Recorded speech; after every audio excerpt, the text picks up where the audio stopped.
So this past weekend, my son started his travel hockey official regular season against the local teams. And in game one is a tie game, 4-4. There was a play right in front of the net. He's skating with the puck. He shoots it. Goalie, it hits him in the face, actually. He doesn't even make the save. It just hits him in the mask. It falls down. There's a loose puck. There's a scramble. People start pushing each other. Late whistle by the referee. They keep pushing. Maybe there were some punches thrown. We'll show the video here in a second. Lo and behold, actually, before I even get to the lo and behold, let's just bring the video up. Let's show you guys what happened. We got the footage. There we go. We're at NITEX. There's Trinity right here with the puck. Shot, save. All right, watch him from the light. Push, no whistle. There's the whistle. Oh, the punch. Oh, man. Chaos ensued. All right, so here's the thing. I'm actually going to bring up a different angle of this, so you guys can see from what I saw, because I was up on the stands from the other side. Now, there's no sound on this. Okay, so there's Trinity right there. So he's number one in the white. He's shoving. He's trying to get the puck. Push. All right, he pushes off. Still going. Battling. He pushes that guy. I see a battle. I see this guy waylaying him. Oh, there's a push, and he falls, and it's over. All right. Now, listen. I'm a dad, okay? I've taught Trinity since I played hockey my whole life. I want him to be that gritty player. I want him going in there. I want him playing hard. Well, they broke the kids up. Referee went to center ice. He pulled out a pen and paper, and he started writing stuff down. And they went to each bench, and after talking to the Brahmas bench, Trinity skated off the ice. Sure enough, the referee gave him 5-minute major for fighting. Now, I didn't think that looked like fighting to me. And a game misconduct, and ejected him. And because of the ejection, the rules are if you're ejected in a game, you are automatically suspended one game, the next game.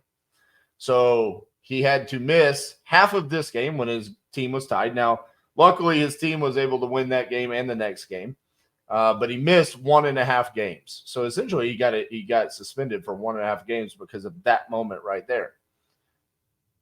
Here's what today's topic is about.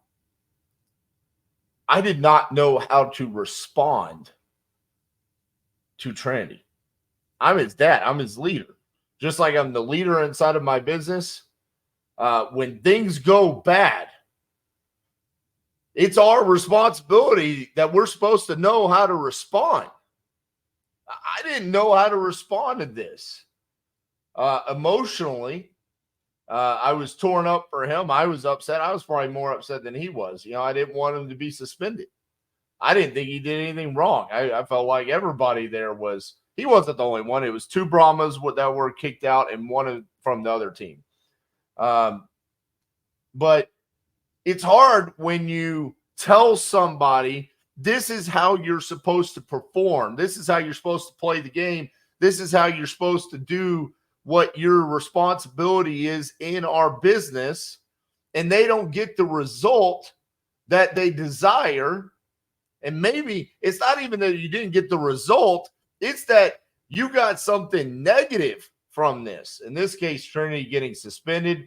In the case of in our business, there's so many different negative things that can take place, whether it be how we talk to sellers, how we dispo deal, transaction coordination, whatever it is. In this circumstance, we didn't get the result that we wanted and something negative happened. And it's hard to have the answer. It's hard to know what to say. Very rarely do I find myself just not knowing what to say. But over this past weekend, I really thought about this a lot. I mean, it kind of tore me up for him because as his dad, I'm supposed to look at him and say, well, son, you did this wrong. I didn't think you did anything wrong. Well, son, this is what you could have done differently. So what I found myself doing, and what I think the moral of this circumstance is I found myself asking Trinity questions. I essentially asked him, well, son, looking at the play now, without knowing the result, would you change anything that you did? Well, no, I was in there and I was trying to get to the puck. I'm trying to score a goal. I'm trying to get the go-ahead goal in a tie game. Okay, so you wouldn't change anything that you did. Now that you know the result, would you change anything that you did?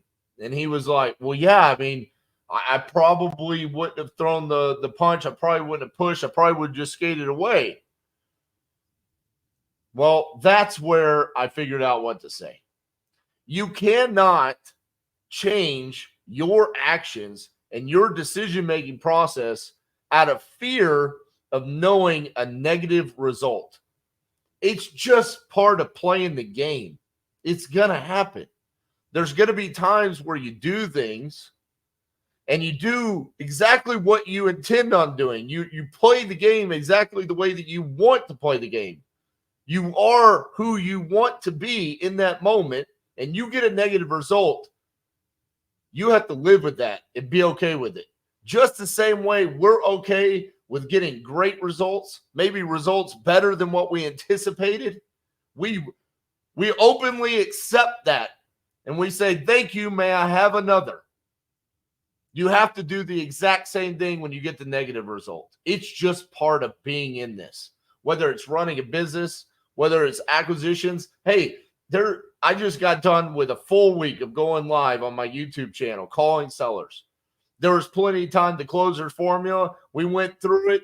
We identified pain, motivation, and we were able to get a signed contract.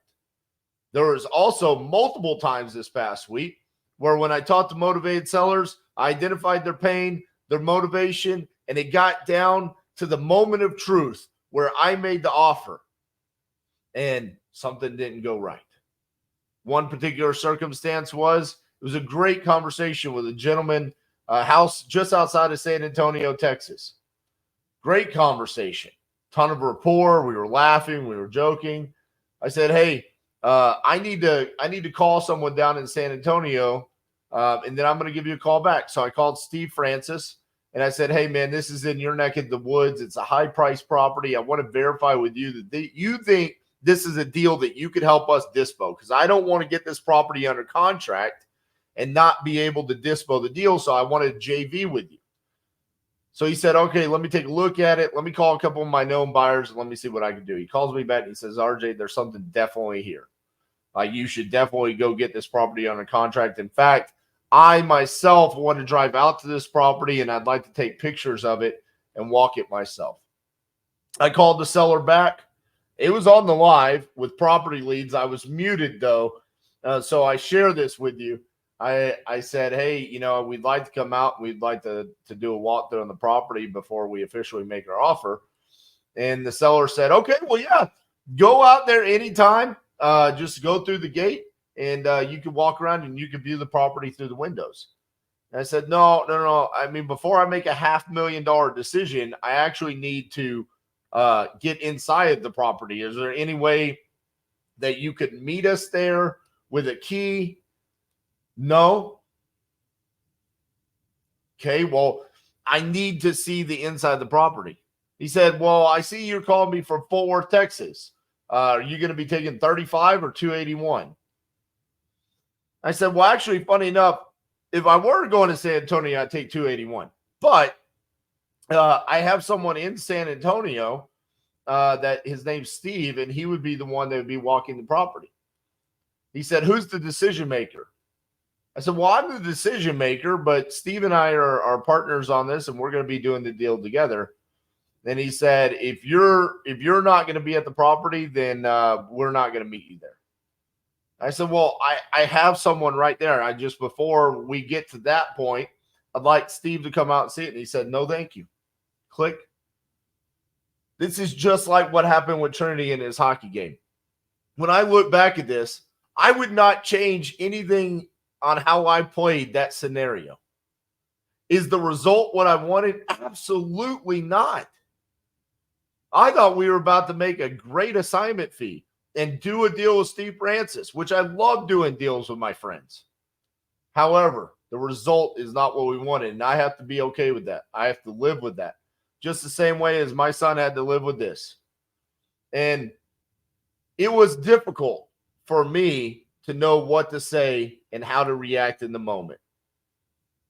If you're finding yourself in these types of moments right now or in the future, what I want you to do is to sit down and ask yourself, did I play the game the way that I would want someone else on my team to play it for me?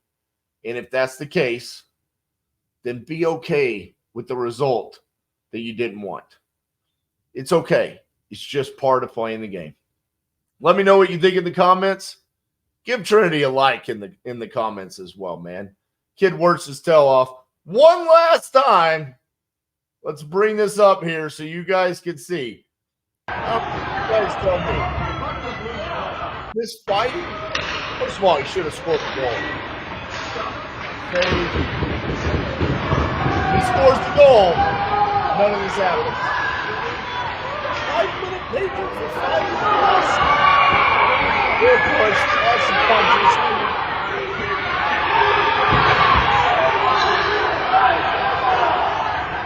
I don't know, man. I don't know. Listen, back in my days when I played hockey, we called that 2 minutes for roughing. 5-on-5. Let's go. Let me know what you guys think. We'll see you guys tomorrow.